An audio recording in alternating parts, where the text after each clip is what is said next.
All right, my friends.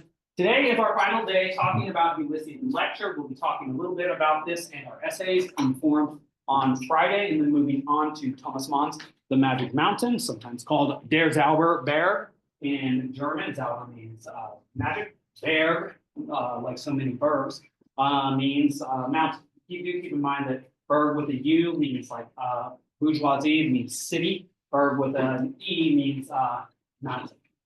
Okay, that said, last time we spoke about chapters 4 through 8 and finished talking a little bit about Lestrygonians and consumption and cannibalism and what it says about somebody to be a, say, sophisticated eater. We talked a little bit about dressing in one's nicest clothing, drinking a very expensive sort of wine that itself comes from a far off land like California or or the Champagne region of France, for example. You should know that, just in the same way that bourbon comes from Kentucky, though I am told that there are Louisiana bourbons. Champagne, of course, comes from the Champagne region of France. And so some drinks are named by where they come from rather than their chemical constituents or their the spirits or traits or object that underlies them. Something you might be interested in at some point. If you do find alcohol to be a very interesting subject, is looking at how many different objects in this world we have derived alcohol from. The potato, for example, from grapes, and various other things as well. Do you all know what comes from the potato? Well, vodka, very good.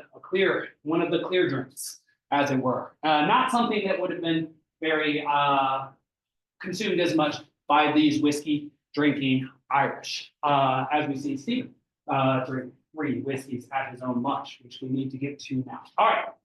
So we ended with chapter 8, Lestrygonians last time. We begin with chapter 9, Scylla and Charybdis this time. It is now 2 p.m., 2 hours until the witching hour, 2 hours until Blazes Boylan and Molly Bloom meet to talk about the upcoming concert schedule, which is very much a euphemism at this point. They will talk as something of a foreplay, but then they will engage in a carnal act that will perhaps irreparably damage the relationship between Leopold Bloom and Molly Bloom. We'll have to see today.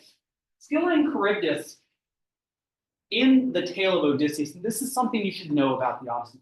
The vast majority of events that happen in the Odyssey, which are of magical character, involve Cyclops or Scylla and Charybdis or the Sirens or Circe, are not events that one sees in the narrative itself.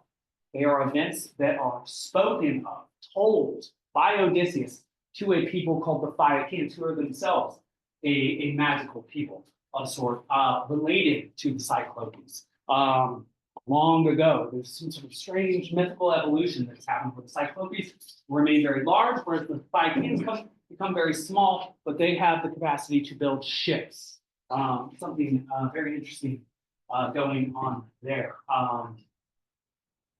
And so there is a question of whether Odysseus actually went through any of the things that he is often credited with having gone through, particularly because by the end of his journey, he is the only one left. Without a ship, without companions, he is their leader. And so you start to think, you might have been in trouble before. Perhaps you were a little bit at fault for what happened. Do you want to admit fault?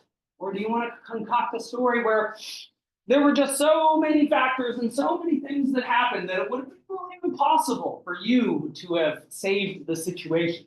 And so I'm not suggesting that that is the way of interpreting the speech of Odysseus, but there's a lot of evidence in the Odyssey that Odysseus is a maker of speeches, is a talker, a teller of tall tales, and he tells very effective lies even to those people he loves, including his own wife, face to face with her, and his most loyal swineherd, Eumaeus.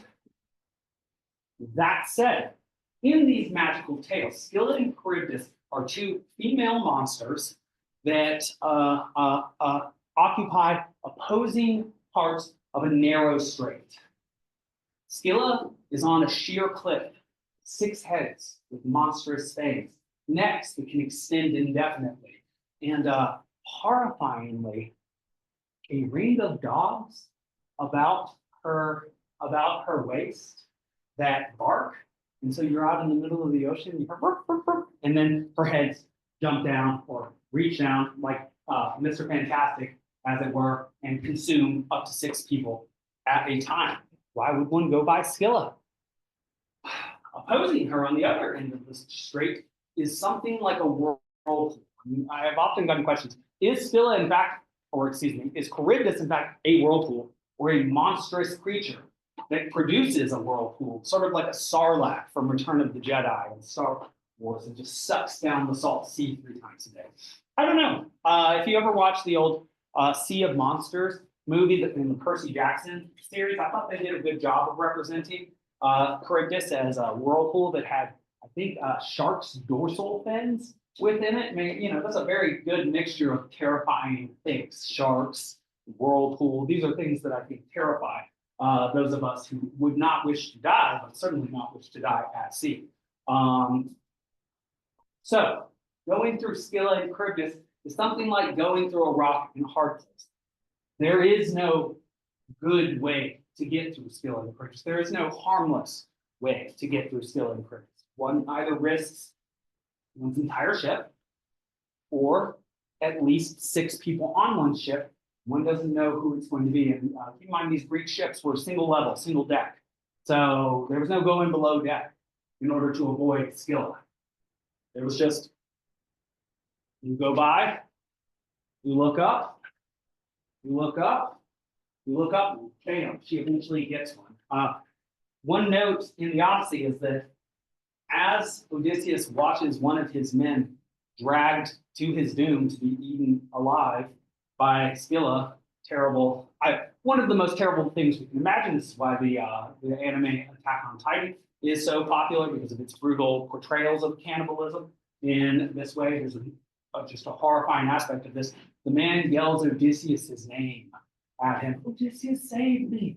Odysseus sees him and thinks, what can I do for you? I imagine that this is sort of the archetype of being a physician to some extent, and also to some extent being a teacher, to watch people whisked away by thoughts or disease that one cannot save them from.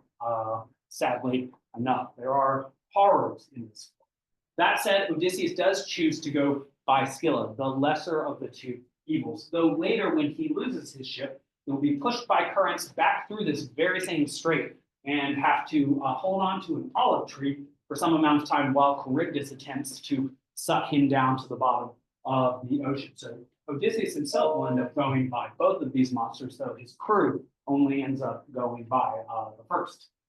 And so, where do we find ourselves in Ulysses? I'll start with the first paragraph of this chapter. Urbane, to comfort them, the Quaker librarian heard.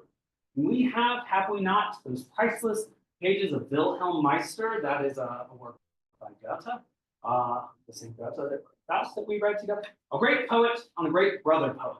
A hesitating soul taking arms against a sea of troubles, torn by conflicting doubts, as one sees in real life. A hesitating soul taking arms against a sea of troubles, torn by conflicting doubts, as one sees in life. You see the connection immediately to being in Scylla and Charybdis, being torn between going through path A, going through path B, of course, being on a sea, of course.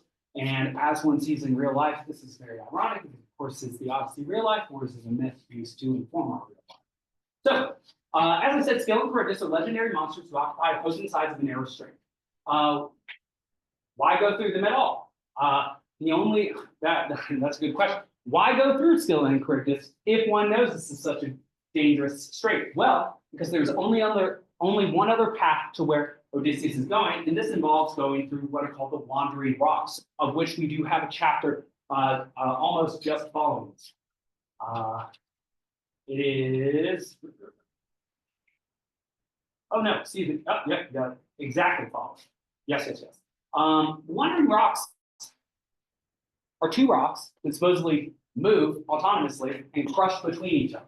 And so there is no way to get through the Wandering Rocks. Only one legendary crew ever got through them with the help of the gods, and those were the Argonauts, led by Jason, as it were. So Scylla and Charybdis must be passed. In this chapter, in the National Library, Stephen gives his theory of Hamlet. It's a strange theory that I do have slides on if you're very interested in reading it, where he makes the claim that Shakespeare is a ghost by absence, and in so being a ghost, he is his own father and also something like the son of his own play. It is a very difficult, convoluted, and interesting argument that bases literary analysis on some historical suppositions and facts, getting into the strange relationship between of Shakespeare and his wife, Anne Hathaway. You may note that Shakespeare himself married this woman, Anne Hathaway. She was 6 or 7 years older than he was, but then he spent the vast majority of his life not with her at Avon on Stratford, but in London. And so he was something like a ghost in the life of his wife and his children. And often critics make something of the fact that it's well known, that it is a well-known historical fact that Shakespeare left Anne Hathaway at his first, second best bed. Some people think that is an indication that that Anne was in fact unfaithful to him. And additional evidence is sometimes levied that two characters, Edmund, who is from King Lear, and Richard from Richard III, are among the more evil and usurping characters in Shakespeare's corpus. Richard III kills his nephew and parts of his family in order to be king. Edmund attempts to work against his half-brother in order to receive the royal rank due to him. Those happen to be the brothers' names of Shakespeare. Shakespeare's brothers were named Edmund and Richard. And there's some believe and argue that Anne Hathaway was not only unfaithful to Shakespeare, but was unfaithful with his brothers. And so, Stephen is at the library to deliver the second copy of Mr. Deasy's letter, this time to the Freeman's Journal, not to the Evening Telegram. This, again, is low-level literary work, running messages for somebody who wrote rather than writing himself. And he gets into a conversation with several individuals who are part of the so-called Irish revivalist movement. In real life, the marquee person who was a part of this movement was the poet W.B. Yeats, William Butler Yeats. We have Mr. Best here, and he makes a claim. Our national epic has yet to be written. This is supposed to act as something of a prod to our young Stephen Dedalus, to write a national epic, an epic about Ireland. And there are some jokes about Irish epics being sort of really overblown, and they often take historical Irish figures and turn them into Achillean or Herculean men, and include really I want to say overblown prose, stilted prose, the sort of which that's supposed to make language more ornate or fancy, but sometimes just kills it. It's like if somebody is trying to speak above their natural register or their intellectual level, and they say, "Oh, I would not condescend to acquiesce to that sort of request by thine plumid mind," or something like that. It's the sort of language that's difficult to read, difficult to listen to, turns one's attention away rather than focusing one in. It is artificial, as it were. That is generally considered bad art. You see the word art in artificial. In any case, Stephen gives his theory of Shakespeare, and it is a theory of literary begetting and of fatherhood, one of our major themes in this text. What it means to be a son, it means to be a father. So many different fathers to Stephen, the priest that taught him, his own wastrel father, and you get this strange person, Leopold Bloom, that he has not spoken to since he was a young infant. What does it mean to be fathered by somebody? In any case, Bloom is eating his lunch in West Bergovians, remember his gorgonzola cheese sandwich with a little bit of wine. Stephen notices him as Bloom appears in the library to copy an advertisement. This is the first time this is the closest that they have gotten to each other at this point. Recall that Bloom did see Stephen walking about while he was in a carriage during the Hades episode on the way to the funeral. Another connection that I don't know that I've mentioned this, keep in mind that they look similar right now. Stephen wears all black, very similar to Hamlet. He wears all black. But he wears all black. Why? Because his mother has died. Bloom is in all black. Why? Not for his son, like you might expect, but because he has gone to a funeral today. And Bloom has forgotten the key to his home because he left them in his other pants.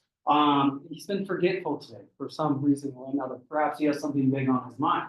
He doesn't return to get his lotion, or Molly's lotion that he put in order for at the chemist as well. Keep in mind also that Stephen, also wearing black, but for differing reasons, gives up his key to his home in the Martello Tower to Buck Mulligan at the end of chapter 1. And so there are connections between these individuals. In any case, Buck Mulligan shows up after Stephen had sent him a telegram quoting from Oscar Wilde about the sentimentalist. Buck Mulligan, who was supposed to meet Stephen as well as Haynes to spend Stephen's newly acquired 4 sovereigns from work to drink.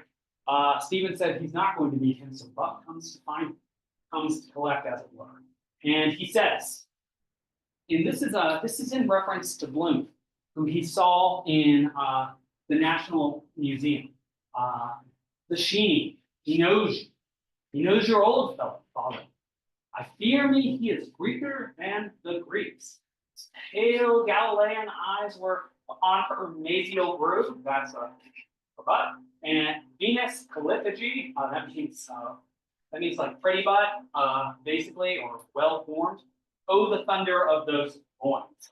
Something interesting there is that Buck Mulligan is the sort of person to catch another person at their lower moments, given the turn of his mind. He's always looking for the funny, the mischievous, the low in somebody. He's not looking to bring out the best in people. And so when he sees Leopold Bloom furtively checking out a statue of Venus, looking behind it to see whether she has what all humans have in order to dispose of waste, Buck Mulligan is amused as can be about this. Now, keep in mind that it is possible that Bloom is actually looking just to see whether the artist would represent a goddess as having such an aperture in her physiology, given the fact that gods and goddesses do not eat physical food. Why would they?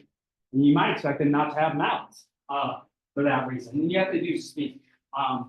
But Buck interprets this as a sort of pornographic, lustful look. And interestingly, though Bloom is looking at a female figure, Buck tries to impute his sexuality as if he is homosexual. Many commentators suggest that this is perhaps because Buck himself finds Bloom to be a potential adversary for the heart of Stephen, that Buck twists the interpretation to project his own feelings of attraction to Stephen onto Bloom himself. Oh, you must like him, the young child says to his friend, when actually projecting his own desire for the beloved object, as it were. But Greeker than the Greeks, I explained earlier, suggests Athenian culture was known for having some acceptance, but also some acceptance for homosexuality, just because there was a relationship of mentor to mentee that was often involved in a young man going from, say, adolescence to a state of maturity. But such practices were often looked down upon if there was a physical element, especially if it were publicly bound out. That said, this perception continues to remain to this day.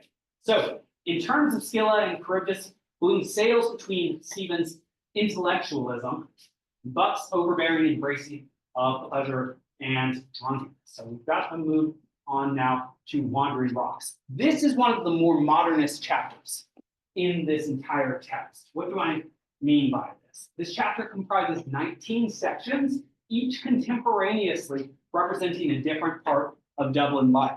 This chapter itself is like something of the consciousness of a city. It is itself filled with small snippets of the lives of several different characters, including Father Conmee, but also Bloom and Stephen, who do not have pride of place in this chapter. Rather than this chapter following the consciousness of Stephen or of Bloom or of both, it doesn't follow either of them, but rather allows for them to be lost in the milieu of the city, as it were.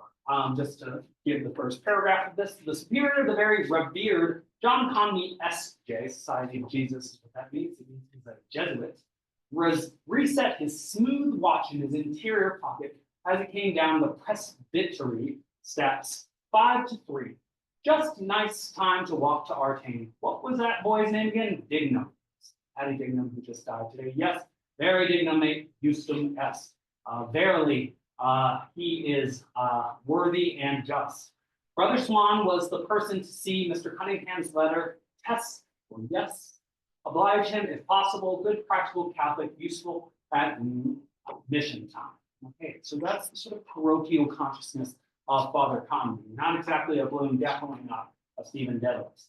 But yet perhaps an archetype for what Stephen Dedalus could have himself been had he become a revered father of the Jesuit order.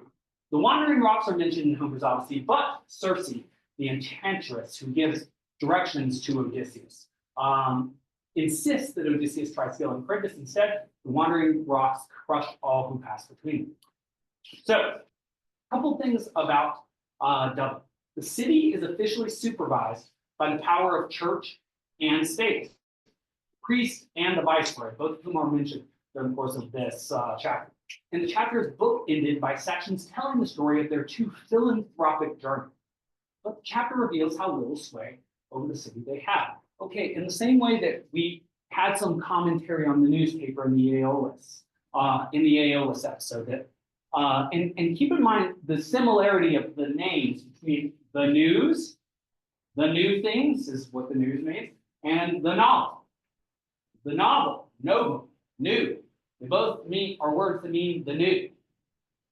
And yet, James Joyce's understanding of what the news's value was is that it had all the value of the wind, because it just reports that which is happening at this particular moment without giving some sort of causal, deeper understanding for what is happening. Investigative journalism does a little bit better of a job than that, but daily journalism is not far off from it. And yet, James Joyce is writing a novel about a day, and yet he wishes to infuse within it some substance, something of perhaps universal value to all who read it, rather than value to none who read it, in the same way as the news. And so here we have some commentary on what moves the heart of a city, what moves the lifeblood of a city. Is it the official authorities, the church in the case of Dublin, as well as the state and the officials who politically run it? In the last few days, I know we might have some altering opinions on this. Or is it the people themselves and their everyday doings that make a city what it is? Is it all the various people running around, being a doctor, being a teacher, being an accountant, going from here to there? Or is a city made of laws, both religious and secular in this case? An interesting question. In any case, in section 1, Father Conmee travels from north central Dublin to the O'Brien Institute to find a place there for one of the sons of the late Paddy Dignam. In section 18, the viceroy, the man who embodies British power in Dublin, travels from the vice-regal lodge to the southeast outskirts of Dublin to inaugurate the Miras Bazaar, in aid of funds for the Mercer Hospital. But the chapter shows how little they affect the people they're supposed to be supervising, politically and spiritually. In fact, Bloom and Stephen Dedalus, two of our major characters, never once even think of these individuals and what it is that they're doing. With no one person dominating the chapter, we seem to be living in a world driven by mindless machinery. This reminds us a little bit of the philosophical perspective that Dostoevsky was arguing against in Notes from Underground. The notion that we live in a great machine that is itself fully determined, and that there is no such thing as free will. And that even if you think you have free will, you were in some way deluded and could only ever act in the way that you were determined to act in the first place. That you lack what's called self-determination or agency. You're but a passive recipient of the machinery that makes you act in the way that you must. This is itself sort of a version of what is sometimes called essentialism, that one is simply what one has been born as, and one is identified as, and can be nothing other. I think perhaps even just hearing that portrayal of it, you can see that there are going to be some cracks in the intellectual armor of that perspective. And yet, Linehan's story of the knight riding in the cart with Bloomy and Molly. Yes, we get further evidence that Molly is not the most faithful of wives, or has her faithlessness, which is put on full display during the course of this book, seems to have had some antecedents. In any case, this Linehan tells a story of riding in a night in a cart with Bloom and Molly. Keep in mind that carts, they bump, and then you bump into people, and so she's sitting next to Molly. Molly is known to be rather buxom, and so she continues to bump into him. He's really excited about this and very happy about the fact that he gets to touch Molly. But the interesting part of this story is that he tries to portray Bloom as something of an Anaximenes, as a pre-Socratic philosopher who was known to be gazing at the stars, and in so doing, he falls into a hole, and then is ridiculed by the common people around him for the value of his philosophy. Look at you, you know so much about the stars, and yet you don't even see what's right in front of you. So he uses his, this is Anaximander. There are a lot of Anaxes in the pre-Socratics. Anaximander, Anaximenes, and Anaxagoras. There's Anaximander, excuse me. He uses his knowledge of stars to predict whether there will be a good olive season, buys up all the olives from a different area in Greece, and when there's a poor harvest, he then sells at a huge profit, thus showing that his knowledge of the stars was indeed quite practical. I mention that because Linehan here was asking Bloom about the stars in order to keep his focus off the fact that Linehan was sort of rubbing on Bloom's wife. And yet, though Linehan wants to think of Bloom as a sort of head in the clouds Anaximander, while he's speaking, he can't help but realize, actually, this Bloom character is pretty sophisticated, pretty intelligent. And so even when he tries to disparage, he cannot help but feel a grudging respect for him. There is more to Bloom than those around him. And perhaps you've noticed in your own worlds that those who are a little bit different from what others expect, that perhaps have more to them, are often just called weird, strange, odd, enigmatic, as it were, because people don't have the language necessary to describe what they don't understand. And so, Bloom is such a character. While this is happening, keep in mind this is 3 hours, this is 1 hour before the witching hour. Boylan is buying fruits for Molly, sweets for her. Bloom has bought her a pulp, sort of, it's generally considered a pornographic novel called The Sweets of Sin, which he has read a few lines of, which has a dark, handsome stranger in it named Raoul. More on that later. And Stephen then encounters, this is when he sadly encounters his sister Dilly, purchasing a French primer. The sister that he sees, he thinks of drowning.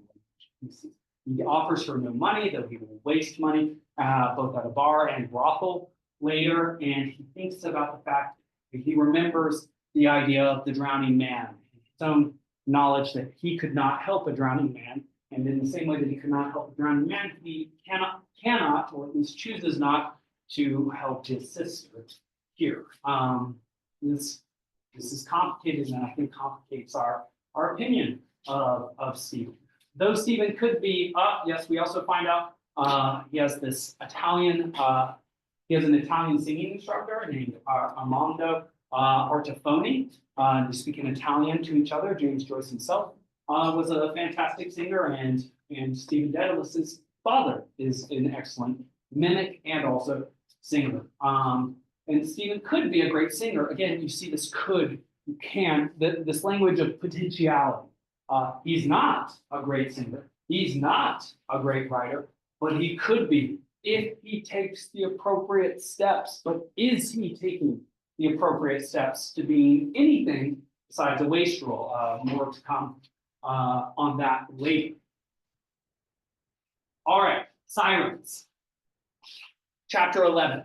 The Sirens in Greek mythology are a very powerful image that continue to be used to this very day. And in fact, there was a Black Mirror that involved a siren a couple seasons ago. Greek mythology has a way of being constantly transmigrating. It truly has a metempsychotic aspect to it. But the Sirens were half bird, half women who could sing a song that could allure any mortal human to his death, usually men, because they were the ones on the scene during the time of the Sirens.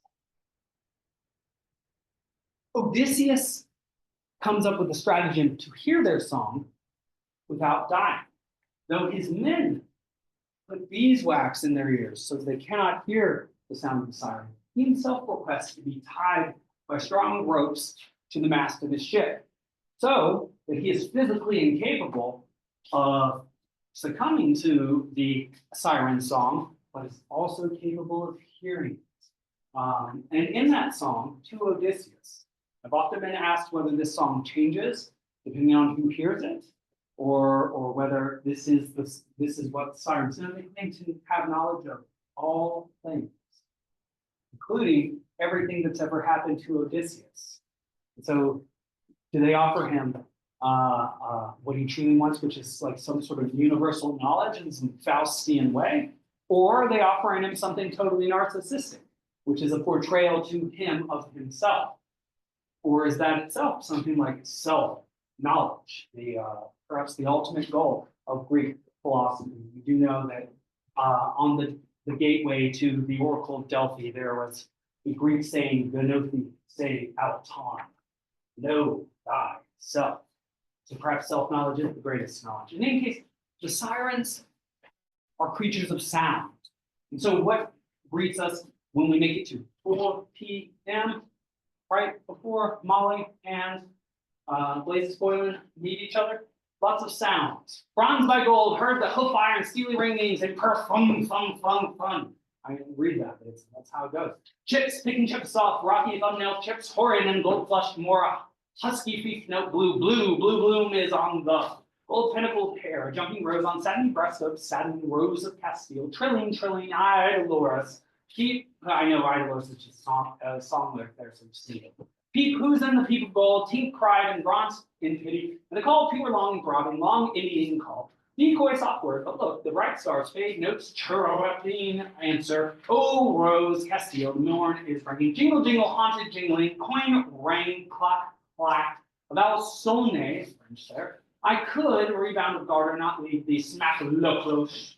French, thy smack of thou, warm, sweet, good sweetheart, goodbye. Jingle blue, boomed crashing chords when love absorbs, war, the tympanum. A soil, a veil, a wave upon the waves lost.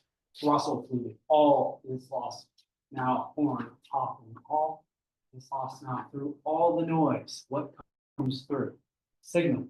Signal of what? Where Bloom is. Where is he in space and time? He's at 4 p.m. when his wife is supposed to meet her manager and engage in what he knows will be something like amorous delight to all this noise. You know, if you've ever seen the new Grinch, not the newest one, the one with Jim Carrey, there's a good instance of this where the Who's start to sing their song and he wants to deny their effect. So what does he do? He creates a racket, try and keep their sound out. In fact, at one point he has a mechanical monkey that plays the cymbals, hitting him in the head. And this is, I think, a good representation of trying to keep the thoughts away. And yet, does this work for Bloom? No. It does not. Thoughts, where he is, his giant still comes after him, still finds him. In any case, sound and sentiment dominate this chapter. There are forms of entrapment. There are forms of entrapment, like the sensual barmaids. This chapter takes place largely in the Ormond Hotel. There are multiple songs that are sonorous, singing in sentiment, including Love's Old Sweet Song and the Croppy Boy. Something to know about these songs is that they are sentimental.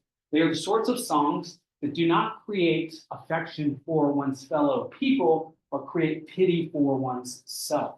So, for example, the Croppy Boy is a story of there's an Irish revolt in 1798 where these individuals would crop their hair, and that was how they were marked.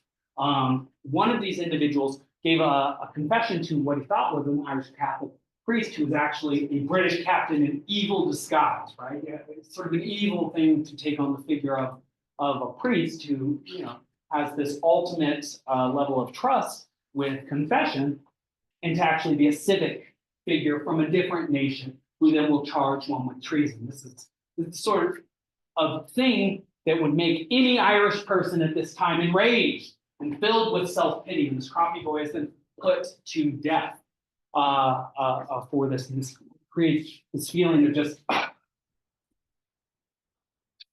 whole world's against us. But you can see how that perspective in these individuals sitting in basically a bar, listening to music about how downtrodden they are, what are they doing about it? What are they trying to throw off the shackles of the British, whom they seem to hate? Is this sort of pity for themselves leading to a bettering of their own situation? And so Bloom, who's sitting there, he's in the other room eating. He can hear these sounds, but he's not joining in. You see the connection. In the same way that the sirens were unheard by the crew, and yet Odysseus alone heard them. So here is Bloom the only one. And remember, though he is often called things other than Irishman, he is very much an Irishman. He is born in Ireland. More on this when we get to the Cyclops chapter and spend about a minute or 30 seconds on it. And he is, in fact, actually, though not really practicing, an Irish Catholic. Remember, he was his father's Jewish, but he converted to Protestantism to marry Leopold Bloom's mother.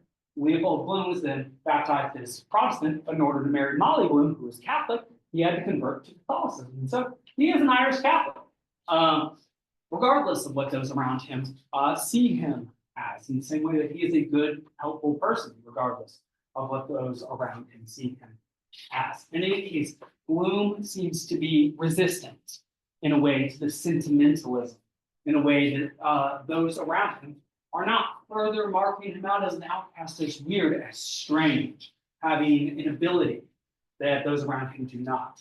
In any case, he leaves early. Like Odysseus, he is not subject to the allure of the Sirens in the same way as his sailors.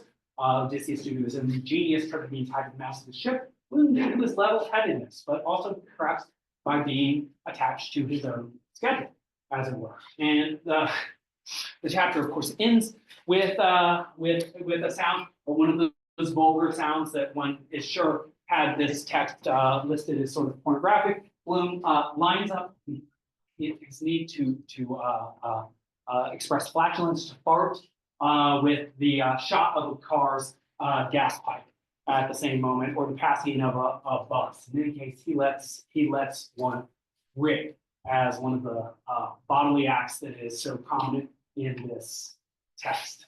Chapter 12 is set at 5 p.m.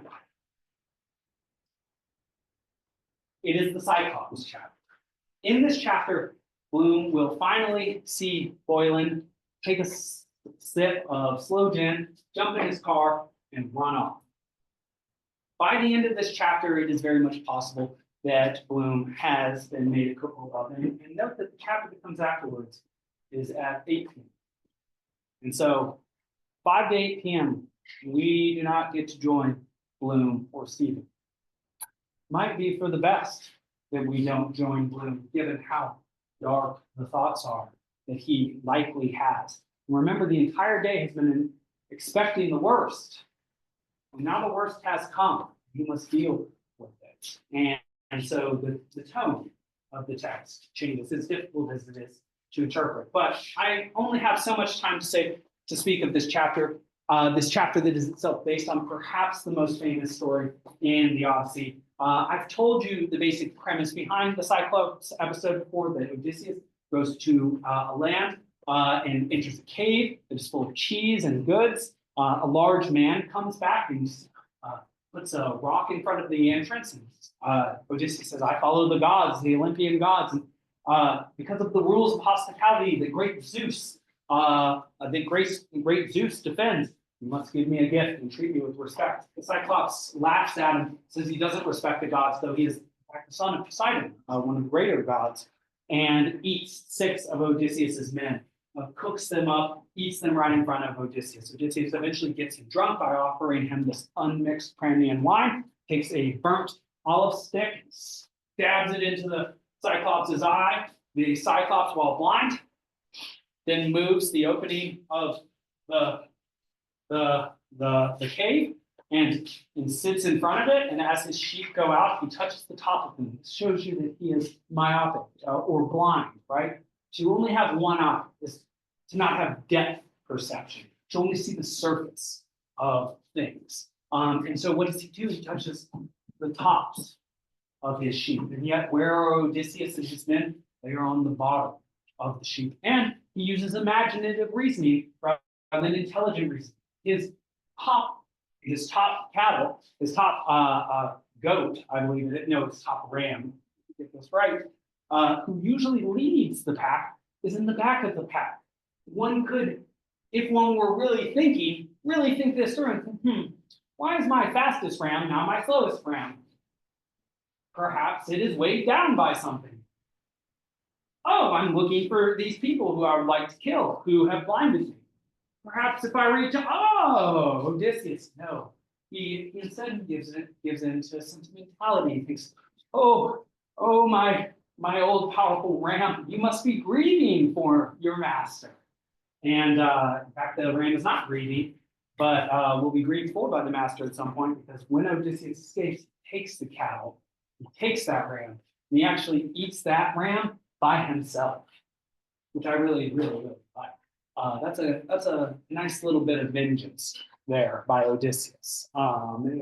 Sort of justice that I think makes us a little bit happy, as it were, rather than unhappy. In any case, in this chapter, Bloom faces the most open anti-Semitism that he does during the course of the day. He runs into a sloppy drunk character who himself was a famous shot putter at one point, was a great thrower, who has a dog named Gary Owen, and this character is not even given a name. He is called the Citizen. And he sits at a table at the bar with several Irish newspapers about him, talking all day long and waiting for people to make him drink. Talks all day in a bar, waiting for others to buy him a drink. What is he doing to bring about an Irish revival? Exactly. He is one of the many talkers and wasters of time in this text, and yet he is all over Bloom. Let's see what I have here. So even though Bloom, as I've iterated and reiterated over and over again, is a natural-born Irishman, is a Catholic Irishman, this is how he is seen by the citizen. Are you talking about the New Jerusalem, says the citizen? I'm talking about injustice, says Bloom. This was a time, I've told you, of great Zionism. The same Israel that is now enmeshed in various political difficulties in the Middle East right now is the same Israel that was, there were plans to be formed by the British at this time. And that's something I highly recommend you look into, the history of the creation of the New Jerusalem, the eternal city, as it were. But this was a hot button issue at this time, including what the relationship of the Jewish individuals in Britain was. Remember that both Haynes and Mr. Vesey, themselves Brits, talk about it being a national problem, as it were. In any case, Bloom responds to this anti-Semitic tirade by the citizen. He says Mendelssohn was a Jew. Karl Marx and Mercadante, he's getting excited. Mercadante was an Italian, but not a Jew. And Spinoza. Spinoza, one of the great philosophers, one of the great Jewish and just philosophers. And the Savior was a Jew. This really gets the citizen angry, but it's quite right. And his father was a Jew. Your God. Interesting. He had no father, says Martin. That'll do now. Drive ahead. Whose God, says the citizen? Well, his uncle was a Jew, says he. Your God was a Jew. Of course, the father of Jesus was Jewish. unless you consider God his father. But Joseph was, just like Mary, was Jewish. And there was no Christianity in Christ. God, the citizen, made a plunge back into the shop. By Jesus, says he, this is taking the Lord's name in vain, I'll brain that bloody Jew man for using the holy name. By Jesus, I'll crucify him. So I will. Give us that biscuit box here. And this is a moment of tremendous irony. In the same way that Polyphemus the cyclops throws a giant boulder into the sea, which washes Odysseus' ship back in, and then it has to go back out. And he does it again. So does this great thrower take a biscuit box, cracker box, and throw it blindly at Bloom. But look at the irony in what he said.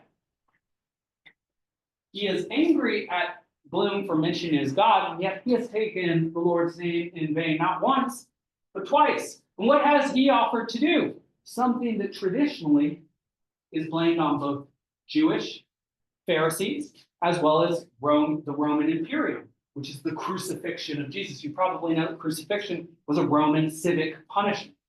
But then if you read the Gospels, that there was a sect of intellectual Jewish individuals called the Pharisees, from whom Paul comes, in fact, who also conspired against him.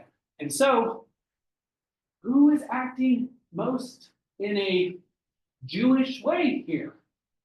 The Bloom, who is himself being unjustly persecuted, like Christ, or like a Christian in this way, or the citizen who wants to crucify him after taking the Lord's name in vain. In any case, perhaps this shows you something about the mental gymnastics or the contradictions that find themselves into the thinking of one who hates in a prejudiced way. In any case, be God.